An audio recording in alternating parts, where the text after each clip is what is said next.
I think what we're seeing from this is the difficult choices over Brexit suddenly having to be confronted. For the last 6 months, or even since the referendum, use the infamous expression, the can has been kicked down the road about making those hard choices between being in the single market and not being in the single market, in the customs union, not in the customs union. And when it comes to that, one side has to lose, and that's what we're seeing. Now, I think I would add to that the fact that David Davis appears to me to have been marginalised in the negotiations anyway. His chief civil servant, Ollie Robbins, defected to number 10, and as a result of that, his role in the negotiation has been to meet on the stages with Michel Barnier from time to time, but you cannot say he's really been in charge of negotiations. So I guess his position was doubly compromised in that respect. Professor, what happens from here in the sense that the Tories are stewing about this plan? The hardliners do not like this plan. They think it's too soft. But many are still worried that this plan will not be accepted by Brussels. So what do the Tories do at this stage? Do they wait to see reaction from Brussels before they decide what to do next, whether it's a leadership challenge or to change the plan? What's the sort of series of events that will happen from here? Well, from Brussels' point of view, they're going to push back because they are uncomfortable with many of the things that were apparently agreed by the Cabinet last Friday.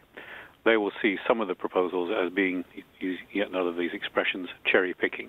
The UK saying we want this and we don't want that. And Brussels, not surprisingly, represents 27 other countries who have different views on what is an optimal relationship. So there is going to be some concern from Brussels that the proposals from the government are not consistent with their expectations. When that happens, some will say, presumably some of the pro-Brexit members of Parliament will say, well, look, the whole idea isn't even acceptable to Brussels, so why should we persevere with it? We need a different approach. Then I think there's the underlying politics of this, which is that so many in the Conservative Party are fed up with Mrs May's approach. They've kept her in power because they don't want to precipitate either a leadership election or a general election, but this is a crunch point. It's a bit like what happened with the end of Mrs Thatcher when her Foreign Secretary resigned and said, "J'accuse."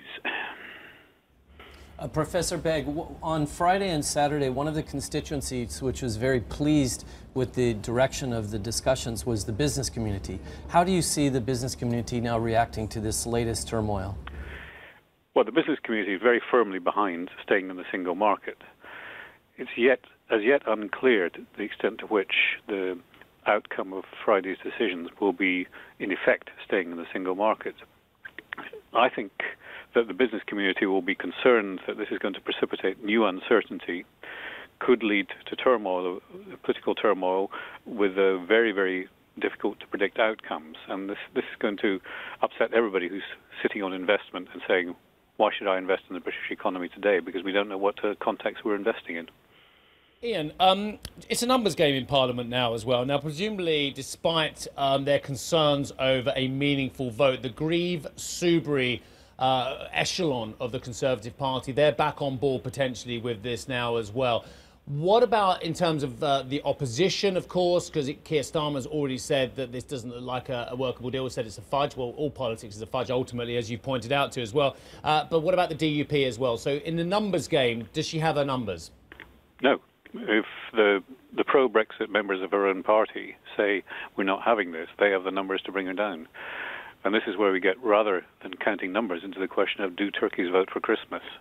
Because many of those members of Parliament are going to find their own seats at risk if it results in a general election.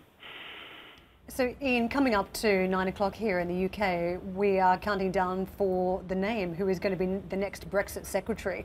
A number of suggestions from Michael Gove, David Lidington, Boris Johnson, who would be probably the most controversial one, and Robin Walker. Who do you think it's likely to be and why? Well, I think the general answer is it doesn't really matter, because the number 10 is in charge of the negotiations, and whoever is appointed Brexit secretary is going to have a subsidiary role to what number 10 dictates. That said, cabinet balance would require keeping somebody who's pro-Brexit in the post. So that's about the only thing that would be relevant in the choice of who it is. Hey everybody, it's Hadley Gamble from our new CNBC Middle East Bureau in Abu Dhabi. Thanks for stopping by. Now to watch more, you can try one of the videos that just popped up on your screen. And don't forget to subscribe.